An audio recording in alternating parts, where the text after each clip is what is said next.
말씀은 신약성경 디모데 후서입니다. 디모데 후서 4장 6절. 신약성경 346쪽.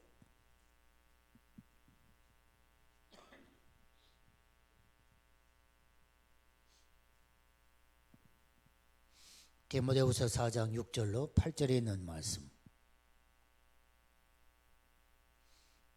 봉독해 드립니다. 전제와 같이 내가 벌써 부어지고 나의 떠날 시각이 가까웠도다. 나는 선한 싸움을 싸우고 나의 달려갈 길을 마치고 믿음을 지켰으니 이제 후로는 나를 위하여 의의 면류관이 예비되었으므로 주 곧 의로우신 재판장이 그날에 내게 주실 것이며 내게만 아니라 주의 나타나심을 사모하는 모든 자에게도니라. 아멘. 일입니다. 한 해 동안에 힘쓰고 애쓰며 함께 여러분들 협력하고 오늘까지 함께 달려오신 것 다시 한번 감사를 드리고 또 여러분 새로운 새해 힘차게 여러분들 맞이할 수 있기를 간절히 바랍니다. 이번 주 목요일은 송구영신의 밤입니다. 12월 31일이죠. 송구영신의 밤입니다. 이제 오늘 또 코로나19 확진자들이 많이 나와서 어떻게 될지 모르겠어요. 3단계로 격상한다는 이야기도 있고 어떻게 될지는 모르겠습니다만 어쨌든 어떤 형편과 처지에든지 송구영신 예배는 드려야겠고요. 또 그런 것들을 생각하면서 여러분들 어떻게 하면 송구영신 예배를 좀 잘 드릴 수 있을까? 하나님께서 지혜로운 마음을 주셨는데 여러분들이 함께 협력해 주셔야 하겠습니다. 이번 송구영신 예배는 대면 예배와 비대면 예배를 동시에 한번 이 현장에서 한번 만들어 보려고 합니다.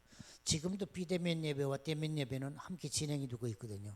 비대면 예배는 유튜브를 통하여서 가정에서 지금 드리고 있겠습니다만은 그러나 12월 31일 이제 송구영신의 날은 한번 다 같이 교회에 나오셔서 대면과 비대면을 같이 했으면 좋겠습니다.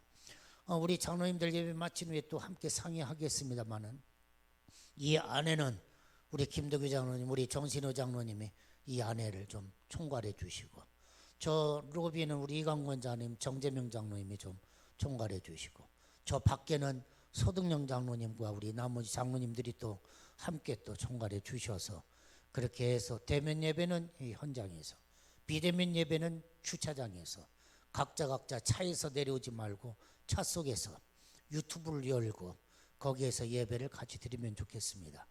그 예배 시간은 우리가 송구영신 예배 여러분들 한 1시간 정도 예배를 드립니다만 조금 이게 좀 줄여보려고 합니다. 그렇게 해서 여러분들이 같이 좀 참여해 주시면 좋겠고요. 다 같이 모이는 데 의미가 있다. 그리고 앞으로도 어떤 어려움이 있든지 그렇게 우리는 주차장 넓고 공간 넓으니까 얼마든지 우리는 할 수 있지 않겠느냐. 그냥 안 된다 하고 주저앉는 순간 안 되는 것입니다. 그러나 안 되는 속에서도 뭔가 한번 또 하나님 주시는 지혜를 모아보면 우리는 풀어갈 수 있는 길이 있다는 거죠. 그것이 우리가 사는 길이 아니냐 그렇게 저는 생각을 합니다.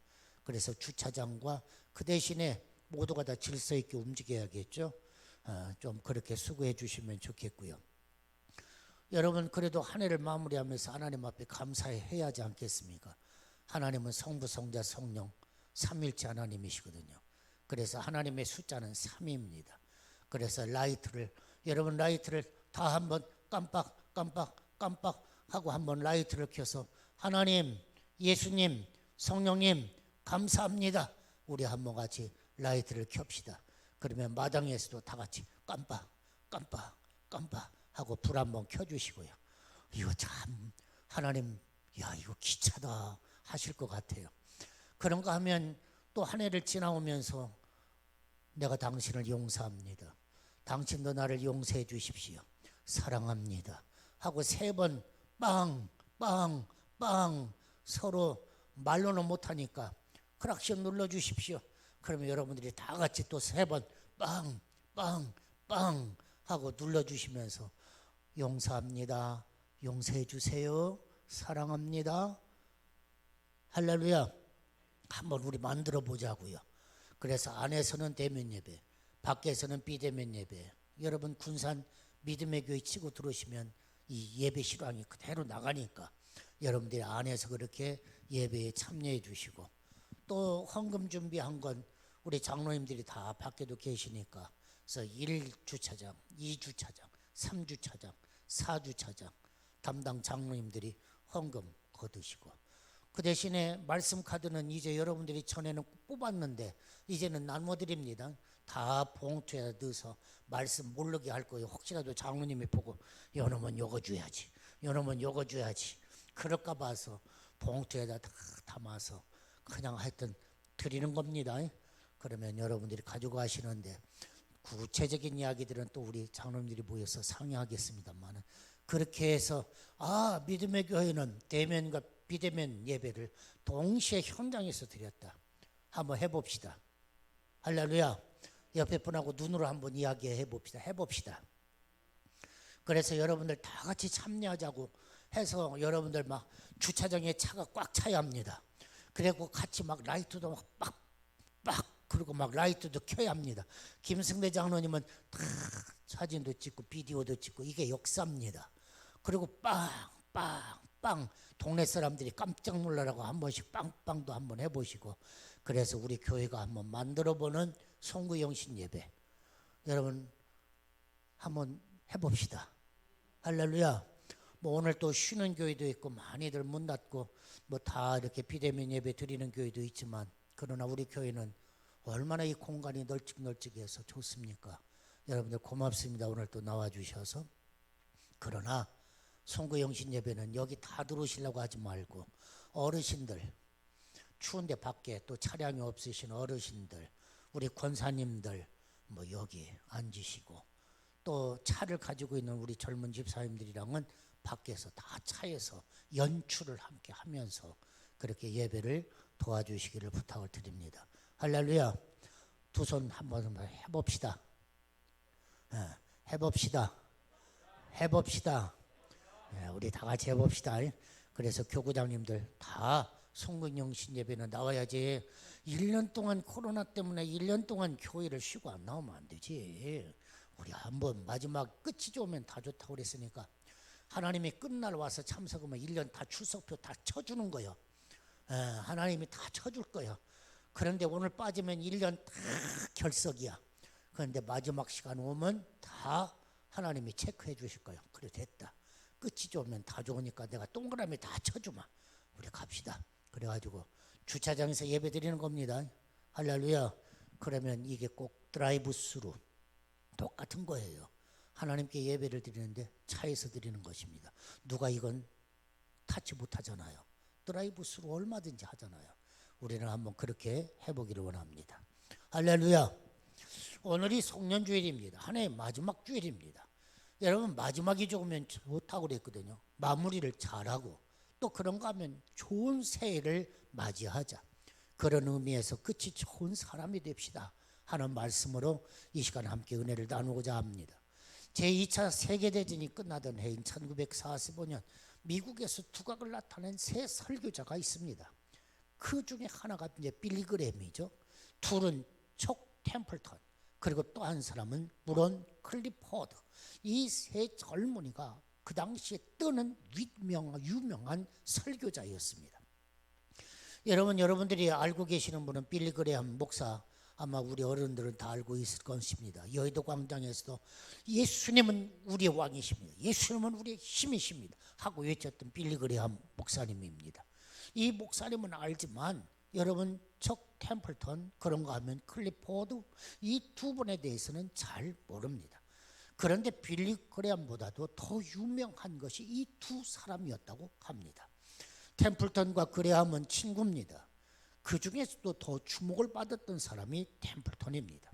클리포드라고 하는 사람은 이 두 사람보다도 촉망받던 젊은 설교자였습니다. 수세기에 한번 나올까 말까 하는 위대한 설교가다, 이렇게 타이틀이 붙을 정도로 아주 촉망받던 젊은이입니다. 그런데 이 세 사람의 미래는 똑같지 않았다는 사실입니다. 공통점은 한 시대에 똑같이 유명한 사람이었습니다만은, 그러나 10년 후의 결과는 전혀 달랐다는 사실입니다. 5년 후에 1950년 템플턴은 목회 사역에서 떠났습니다. 텔레비전 해설하고 논문 신문의 논설위원으로 그는 직업을 바꾸었습니다. 더 이상 하나님의 말씀을 선포하는 설교자가 아니었습니다. 클리포드는 어떻게 되었을까요? 1954년경, 그러니까 10년 정도가 지난 후에 그는 가족과 사역, 건강을 잃어버리고 급기야는 생명까지도 잃어버렸습니다. 35살의 젊은 나이로 텍사스에서 허름한 여인 속에서 세상을 마감하고 말았습니다. 여러분, 똑같은 시기에 특별한 은사를 가졌던 이 3명의 젊은이가 미국 전역에서 복음을 전파했는데 10년 후에는 그들 중에 단 한 사람만 그리스도를 위한 사역자로 남았다고 하는 사실입니다. 사랑하는 성도 여러분, 이야기를 우리는 보면서 어떤 마음을 드십니까?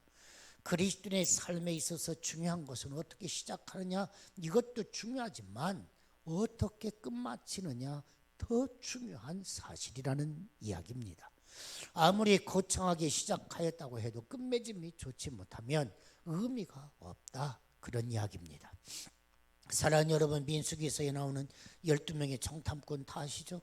여러분 이름 기억하십니까? 아니에요. 2사람 이름만 기억합니다. 2사람이 누굽니까? 여호수아와 갈렙입니다. 그러나 여러분 한번 생각을 해보십시오. 한 지파에서 한 젊은이가 나왔다고 하는 것은 한 지파에 촉망받는 젊은이라는 거죠. 차세대의 리더라는 거죠. 그래서 12지파에서 한 사람씩 나와 12명이었습니다. 그러니까 이 12명은 다 같이 미래가 어떻게 보면 촉망받는 젊은이인데 어떻게 됐습니까? 여호수아와 갈렙만 가나안 땅에 들어갔습니다. 나머지 10사람은 가나안 땅에 들어가지 못하고 어떻게 해서 광야에서 생애를 끝마쳤다고 하는 사실입니다. 그렇습니다. 여호수아와 갈렙만이 인생 경주에서 마지막을 아름답게 마무리했다는 사실입니다. 오늘 사도 바울은 오늘 읽은 본문의 말씀에서 인생을 싸움으로 비유합니다. 경주로 비유합니다. 오늘 나이가 많은 이 사도 바울은 머지않아서 죽음이 다가오고 있다고 하는 것을 그는 스스로가 알았습니다. 그래서 전제와 같이 내가 벌써 부어지고 나의 떠날 시각이 가까웠도다. 자기의 마지막을 의식하고 있는 것이죠. 그러면서 그는 7절 8절에서 사도 바울이 이야기합니다. 나는 선한 싸움을 싸우고 나의 달려갈 길을 마치고 믿음을 지켰으니. 사랑하는 여러분, 얼마나 소중한 이야기입니까? 선한 싸움을 싸우고 달려갈 길을 마치고 믿음을 지켰다. 사랑하는 여러분, 우리가 마지막 날 정말 내가 선한 싸움을 싸웠다, 달려갈 길 정말 후회 없이 달려왔다, 믿음을 지켰다, 참 이렇게 외칠 수 있다고 한다면 얼마나 큰 축복이겠습니까? 그러면서 사도 바울은 뭐라고 합니까? 이제 후로는 나를 위하여 의의 면류관이 예비되었고 나뿐만 아니라 사모하는 모든 자에게도 똑같다, 이렇게 이야기를 하고 있는 것입니다. 오늘 사도 바울이 인생을 싸움으로 비유하고 인생을 마라톤으로 비유하는 이유가 무엇이겠습니까? 여러분, 이 싸움과 마라톤이라고 하는 것은 공통점이 있습니다. 끝까지 싸워야 이기는 것입니다. 한번 싸우고 깨졌다고 포기하면 영원히 지는 것입니다. 싸움은 어때요? 끈질게 물고 늘어지는 사람이 이기는 것입니다. 그래서 인내. 여러분, 경주도 그러죠. 마지막까지 꼬린 지점까지 끝까지 달리는 사람이 승리하는 것입니다. 그래서 공통점은 인내라고 하는 사실입니다. 그렇습니다. 인생에서 중요한 것은 인내다.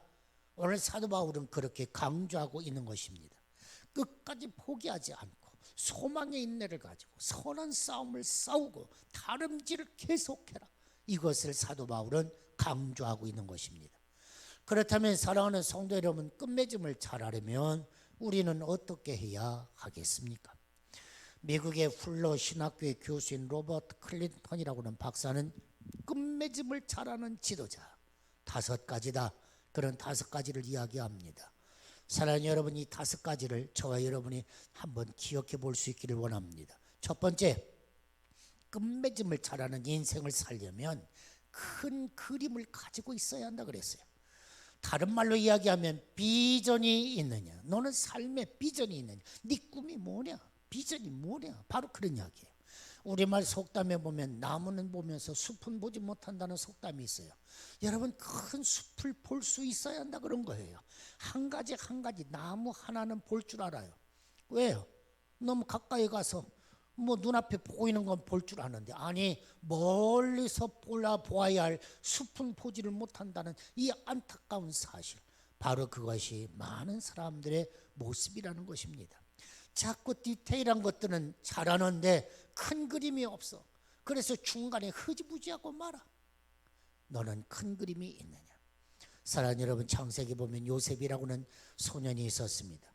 그는 꿈을 꿨습니다. 그 꿈을 간직합니다. 그래, 내가 언젠가 떠오르는 날이 있을 거야. 그는 꿈을 꿨습니다. 여러분, 자기를 향하여 절을 하는 꿈, 볏집단이 일어나 또 절을 하는 꿈, 이 꿈을 요셉은 꾸지 않습니까? 아무런 상황에 부딪혀와도 그는 이 꿈을 붙들고 넘어지지를 않습니다. 하나님이 함께한다고 하는 것을 그는 믿음으로 고백하며 그는 그 큰 그림대로 인생을 삽니다. 그리고 마침내 그 큰 그림의 인생을 성취하고 있는 것입니다. 사랑하는 여러분, 오늘 여러분들은 하나님께서 주신 어떤 큰 그림을 살고 있습니까?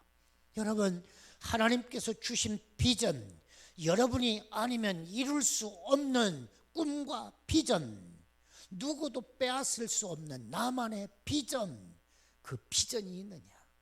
사랑하는 여러분, 간직하기를 바랍니다. 나는 내 일평생 사는 날 동안 하나님을 사랑하리라. 예를 들면 그렇습니다. 하나님을 사랑하리라. 할렐루야. 내가 무슨 일이 있어도 내 인생은 넘어지지 않겠다. 내 인생은 믿음이야. 오직 믿음이야.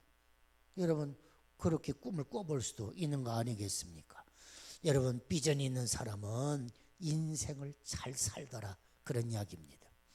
두 번째로 끝맺음을 잘하는 사람은 명확한 방향의식을 갖고 있는 사람입니다. 목적의식을 가지고 있고 분명한 목표가 있다, 그런 이야기입니다. 오늘 본문에서 사도 바울은 인생을 싸움 권투에 비유를 합니다. 싸움과 경주에서 중요한 것이 무엇입니까? 목적이 있고 방향이 있다, 그런 거예요. 여러분, 권투 속궁수가 목표가 없이 허공을 친다. 오늘 성경을 그렇게 이야기하거든요. 목표가 없이 허공을 치면 자기 힘에 어때요? 자기가 넘어지고 맙니다. 여러분, 목표 지점을 분명하게 때려야 어때요? 그 때리는 힘을 가지고 나도 힘을 얻는 겁니다. 그런데 제대로 목표를 맞추지 못하면 어때요? 휘두르면서 자기가 쓰러지고 마는 것입니다. 달리기 선수도 마찬가지입니다. 내가 어느 곳을 향하여 달려가야 할지 그 목표를 모르면 이리 갔다 저리 갔다 인생을 허비하고 마는 것입니다. 그래서 목표와 방향은 중요하다는 것이죠. 사랑하는 여러분, 그렇습니다. 미국의 세틀백 교회 리고렌 목사는 목적이 이끄는 삶, 아주 유명한 이야기거든요. 목적 있는 삶. 교회는 목적대로 움직여야 한다. 5가지 목적을 이야기하거든요. 예배, 공동체, 그리스도를 닮은 삶, 섬김, 전도, 그런 5가지를 이야기합니다. 사랑하는 여러분, 이 5가지 존재 목적 위에 교회가 서 있다는 것입니다. 이 5가지 존재 목적 위에는 않겠다는 것입니다. 이게 분명한 교회의 상이라는 것입니다. 세틀백의 니고렌이 그런 이야기를 가지고 있습니다. 한마디로 요약을 하면 무작정 출세하고 성공하는 것이 아니라 하나님을 사랑하고 이웃사랑을 실천하며 하나님께 영광 돌리는 삶을 사는 것, 그것이 내 인생의 바른 목표다, 그런 이야기입니다. 할렐루야. 우리 믿음의 교회는 하나님을 섬기기 위하여 뭐하며? 주보에 지금 계속 있잖아요. 하나님을 섬기기 위하여 우리 믿음의 교회는 뭐 한다고요? 예배하며. 세상을 섬기기 위해 믿음의 교회는 뭐하며? 전도하며. 이것을 이루기 위하여 뭐 한다고요? 제자 훈련한다. 장로님들에게 묻겠습니다. 자, 하나님을 섬기기 위하여 뭐하며? 예배하며. 자, 이쪽 장로님들에게 묻겠습니다. 세상을 섬기기 위하여 뭐하며? 전도하며. 이것을 이루어가기 위하여 우리는 제자 훈련을 하겠다. 여러분, 이것이 우리의 존재 목적인 것입니다. 예배한다. 복음을 땅끝까지 전한다. 우리는 예수의 제자가 되겠다. 이것이 믿음의 교회의 목표입니다. 이 위에는 없다 그 얘기예요. 하나님께 예배하는 것, 세상 땅 끝까지 전도하는 것, 그러기 위해 봉사하고 섬기고 그러기 위해 친교하고 그러는 것입니다. 사랑하는 여러분, 이것이 두 번째, 끝맺음을 잘하는 사람, 방향의식이 분명해야 한다, 그런 이야기입니다. 세 번째로 끝맺음을 잘하는 사람은 누군가의 도움을 받는 것과 도움을 주는 일에 헌신적이어야 한다. 이것을 가리켜서 멘토링이다, 이렇게 표현을 하는 것입니다. 멘토링이라고 하는 것은 한마디로 하면 전문가의 도움을 받고 또 내가 다른 사람의 가이드 역할을 한다, 이것이 멘토링입니다. 자녀가 나보다 컴퓨터를 잘합니다. 그래서 내가 컴퓨터를 배웁니다. 그러면 자녀는 나의 멘토가 되는 것입니다. 왜? 그는 나보다도 전문가니까 컴퓨터에 그가 가이드 역할을 해준다, 그런 이야기예요. 그래서 어떻게 보면 잘 멘토를 받고 나도 멘토할 수 있는 사람, 이런 사람이 끝맺음을 잘한다, 그런 것이죠. 여러분, 가장 불행한 사람은 어떤 사람입니까? 잘못된 길로 가는데도 불구하고 도움을 줄 수 없는 사람은 불행한 사람입니다. 성경에 보면 누가 있습니까? 사울입니다. 사울왕입니다. 여러분, 오늘 본문의 사울하고 다른 사울입니다. 오늘 사울은 바울이고요. 이 사울은 왕, 이스라엘의 첫 번째 왕 사울왕입니다. 여러분, 사무엘 선지자가 이 사울왕의 멘토였습니다. 여러분, 기름 부은 것도 사무엘이 기름 부었고요. 그때 가서 조언을 한 것도 사무엘입니다. 그런데 나중에는 어때요? 사무엘이 입을 딱 다뭅니다. 더 이상 어떻게 할 말이 없는 것입니다. 그것이 사울왕에게는 불행이다, 그런 이야기입니다. 멘토가 없다. 내가 잘못된 길로 가고 있는데도 불구하고 누가 그것을 말해줄 사람이 없다. 그건 불행이다, 멸망이다, 그런 이야기예요. 그래서 끝맺음을 잘하는 사람을 도움을 받는 것도 잘하고 도와줄 줄도 알고, 이것이 세 번째 조건인 것입니다. 네 번째, 끝맺음을 잘하는 사람은 평생을 배울 줄 아는 사람이다, 그런 이야기입니다. 여러분, 졸업식 때 어떤 이야기를 합니까? 여러분, 졸업은 배움의 끝이 아닙니다. 배움의 시작입니다. 여러분, 졸업식 때 그렇게 얘기하지 않습니까? 인생의 경주에서 낙오하지 않으려면 끊임없이 배워야 하는 것입니다. 새로운 기술, 새로운 지식만이 아닙니다. 오늘 이 시대에 감성에 메말라가고 있는 이 시대이기 때문에 인문학을 배워야 됩니다. 요즘에 학교에 가면 계속해서 기술 공부하고 시험 공부해서 합격시킬 것만 얘기하는데, 그러다 보니까 뭐가 없어요? 국어 공부가 없어졌어요. 시, 문학이 없어졌어요. 그런데 아닙니다. 얼마나 중요한지 모릅니다. 시와 문학은 그 사람의 감성에 불을 붙여주는 것입니다. 그래서 시도 많이 보아야 합니다. 읽어야 합니다. 책도 많이 보아야 합니다. 그래야 내 감성이 삽니다. 내 감성이 살면 영성도 삽니다. 그 속에서 포근하고 그 속에서 하나님의 은혜를 누릴 수 있는 길이 열리는 것입니다. 그런데 메말라 하나 더하기 하나는 둘, 둘 더하기 둘은 넷, 이것만 가지고는 따뜻한 사람이 될 수가 없고 축복된 사람이 될 수가 없는 것입니다. 하나 더하기 하나는 둘이지만 하나님이 주시면 하나 더하기 하나는 100이 되는 것입니다. 이걸 알아야죠. 이게 감성이요, 아니 한 걸음 나가면 영성인 것입니다. 할렐루야. 그래서 심령이 잘된 자는 범사가 잘 되고 강건하다 100배, 1000배, 10,000배. 이건 영성이 주는 축복이다, 그 얘기입니다. 그래서 우리는 지식적으로도 배워야 하지만 영적으로도 끊임없이 배워야 하는 것입니다. 계속 배우면서도 내가 가고 있는 것이 바르게 가고 있는가, 아니면 잘못 가고 있는가, 그래서 큐티하는 것입니다. 하나님은 무슨 말씀을 하셨는가 알아야죠. 내가 하나님의 말씀을 분별을 해야죠. 하나님이 어떤 하나님이신지 내가 알고 고백해야죠. 그래서 내가 가는 걸음이 잘못된 것인지 잘된 것인지 알아야 하니 성경을 봐야 하는 것입니다. 그 성경은 내 인생의 나침반입니다. 그래서 시편에 보면 내 걸음의 빛이요 내가 가는 길에 비친 거예요.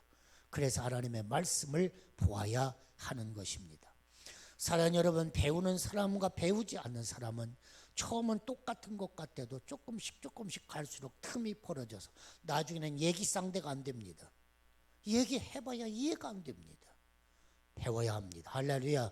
그래야 우리는 이 시대를 승리하고 성공적인 삶을 살 수 있는 것입니다. 오늘은 제가 좀 잠깐 책 장사를 좀 해야겠습니다. 말씀과 삶이라는 책을 여러분 사시기를 바랍니다. 이건 100만 원입니다. 말씀과 삶 1월호입니다. 이 책을 보시기를 바랍니다. 아멘.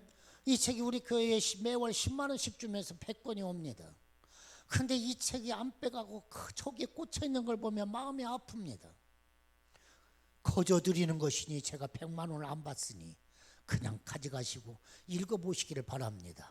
제가 이 책도 건의를 했습니다. 글자가 커야 어른들이 보지. 이렇게 적어가지고 어떻게 읽어. 글자가 희미하니까 못 봐. 그래서 아주 짙게 냈습니다. 글자도 커졌습니다. 여러분 자꾸 읽으십시오. 그러면 심령이 자라납니다. 할렐루야. 배워야 됩니다. 마지막으로 로버트 클린턴 박사는 끝맺음을 잘하는 성도, 마지막까지 승리하는 성도, 반복해서 하나님의 은혜를 체험해라 그랬습니다. 여러분 과거의 은혜 한번 받았다고 끝나는 거 아닙니다. 내가 과거에 성령 충만했다고 마지막까지 성령 충만한 거 아닙니다. 성령 충만은 날마다 성령 충만해야 합니다. 과거에 받은 은혜 자랑할 것이 아닙니다. 당신은 오늘 은혜의 생활을 하십니까? 당신은 오늘 또 성령 충만하십니까? 오늘이 중요한 것입니다. 그래서 날마다 인생의 마디마다 하나님이 주시는 은혜로 충만하게 살아야 하는 것입니다. 여러분 사사기나 열왕기 상하 이런 성경을 보십시오. 하나님의 은혜를 받았습니다. 멋지게 출발을 했습니다. 그런데 달려가다가 어떻게 돼요? 타락합니다. 버림받습니다. 사울왕 이야기했죠. 사울왕이 그렇습니다. 히스기야도 보십시오. 여러분 눈물을 흘리면서 기도하면서 15년 연장받았습니다. 그런데 히스기야 어떻게 합니까? 그 바벨론의 사신이 오니까 자랑하고 싶어서 자기 왕궁에 창고를 끌고 가서 창고문을 확 열고 그 자랑합니다. 그 순간 어떻게 돼요? 이 모든 것이 바벨론으로 가리라. 하나님이 그러거든요. 여러분 어떻습니까? 여러분 성경에 보면 그런 사람들이 참 많이 나옵니다. 여러분 솔로몬은 어떻습니까? 지혜의 왕으로 시작을 했지만 타락으로 끝납니다. 솔로몬이 죽자 나라는 두 동강이로 나눠지고 맙니다. 디모데후서 4장에 보니까 성경에 보니까 그랬어요. 데마는 이 세상을 사랑하여 나를 버리고 데살로니가로 갔다. 데마는 세상을 사랑하고 세상 속에 빠졌다. 그 이야기입니다. 옳습니다. 사랑하는 여러분, 그리스도인으로서의 끝맺음을 잘하려면 한 번의 은혜 체험으로는 부족하다. 지속적으로 성령 충만한 삶을 살아야 하는 것입니다. 그래서 술 취하지 말라 이는 방탕한 것이니 오직 성령으로 충만함을 힘입어라.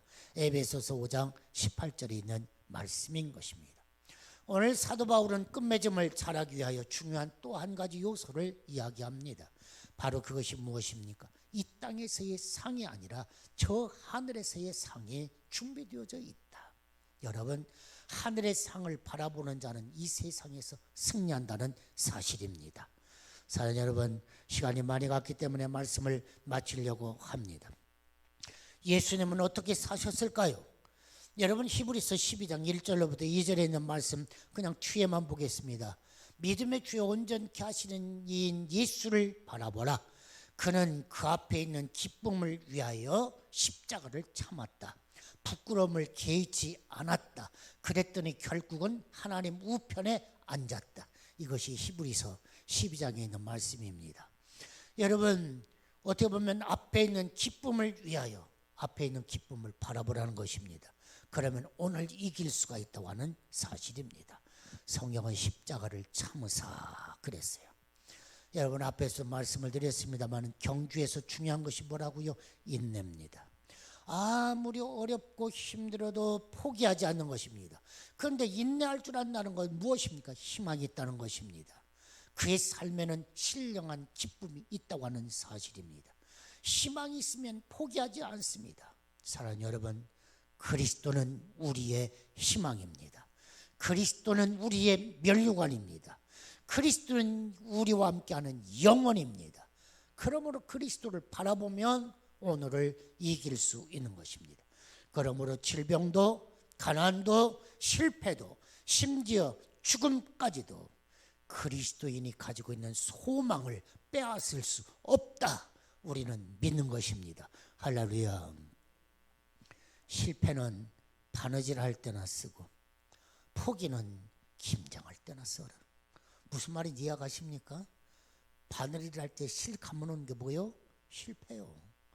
그런 게 실패는 바느질 때나 쓰고 포기는 김장할 때나 쓰지. 너 실패 단어 네 입에서 내지 마. 할렐루야. 우리의 입에서는 실패했어요, 포기할래요, 천만의 말씀 입 밖에도 꺼내지 마. 할렐루야. 사랑하는 여러분, 한 해가 마무리합니다. 한 해를 돌아보면서 한 해를 돌아보니까 내 인생은 패배네, 아무것도 한 게 없네. 그러지 마시오. 오늘 산 것만도 대단하게 산 거요. 할렐루야. 여러분 오늘까지 산 것만도 대단하게 산 거요. 무거운 몸 80kg짜리 끌고 다녔잖아요. 그잖아요. 이거 보통 일이에요. 그리고도 건강하시잖아요. 참 힘쓰고 애쓰고 오신 거요. 믿습니까? 그러니까 한 것 없다고 하지 마시오. 무던히 많이 했어요. 그러나 중요한 건 뭐예요? 주를 위해서 나는 무엇을 했는가? 여러분 이제 며칠 남지 않았습니다. 아무것도 한 게 없다고요? 아니, 며칠 남은 시간 기도하며 주님 사랑해요, 주님 사랑해요, 하나님 사랑해요, 하나님 사랑, 1000번만 하시기 바랍니다. 아니면 100번이라도 하시기 바랍니다. 저 기도에 방무셔서 여러분 어때요? 주님 사랑해요, 하나님 사랑해요, 성령님 사랑해요. 내가 한 해 동안 지나가면서 한 번도 주님 사랑한다는 말 한 번도 못했고요. 지금까지 무릎 꿇기만 하면 이것 주세요, 저것 주세요, 이것 주세요 그랬는데요. 주님 죄송해요, 사랑해요. 이제는 며칠 남지 않았는데 사랑만 할게요. 사랑해요, 사랑해요, 사랑해요. 할렐루야. 이야, 너 큰일 했다. 사랑이 그렇게 쉬운 일이냐? 그래, 힘들고 어려운 아니다. 사랑하다 보면 점점 사랑하게 되느니라. 할렐루야. 할렐루야. 여러분 사랑하심으로 한 해를 마무리하시기를 간절히 바랍니다. 이은상 시인이 1954년 6.25 전쟁이 끝난 후에 섣달 금음날 송년시를 이렇게 썼습니다. 고난의 운명을 지고 역사의 능선을 타고 이 밤도 허우적거리며 가야만 하는 결례가 있다. 고지가 바로 저긴데 여기서 말 수는 없다. 그만둘 수 없다, 그 얘기예요. 말 수는 없다. 저 고지까지 가야지. 넘어지고 깨어지더라도 한 조각 심장만 남거들라 부둥켜 안고 가야만 하는 결례가 있다. 새는 날 빗속에 웃는 모습을 다시 한번 보고 싶다. 여러분 우리 결례의 상황이 아직 캄캄한 밤이지만 날이 새고 희망찬 아침이 올 것이다 기대하고 있는 것입니다. 할렐루야. 금년 한 해가 많이 어두웠습니다. 힘들고 어려웠습니다. 그건 아닙니다. 우리에게는 밝은 내일이 있습니다. 희망이 있습니다. 아멘. 신앙생활은 단거리 아닙니다. 신앙생활은 마라톤입니다. 끝까지 참고 견디는 자에게 생명의 면류관을 주시는 것입니다. 신앙생활은 자전거 타는 거하고 똑같습니다. 자전거 여러분 타보셔서 알죠? 달려가면 두 발을 비비고 가면 자전거가 앞뒤에 있는 자전거가 넘어지지 않고 쫙 1km, 10km, 20km, 100km도 갑니다. 그런데 자전거를 멈추는 순간 자전거는 넘어집니다. 보십시오. 멈추면 죽습니다. 우리는 가야 합니다. 할렐루야. 그래서 우리의 신앙생활이나 우리의 인생은 장거리요. 그런가 하면 자전거 타는 것과 똑같다. 그런데 어때요? 향방 없이 가면 이리 갔다 저리 갔다 하면 어때요? 참 미치죠. 아니에요. 목표가 있습니다. 어디로 갈 거야? 익산. 어디로 갈 거야? 청주. 이래야지.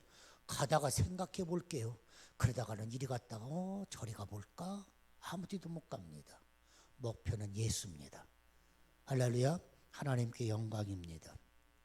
표대를 향하여 앞에 있는 승리의 면류관을 바라보고 우리는 달려가는 것입니다.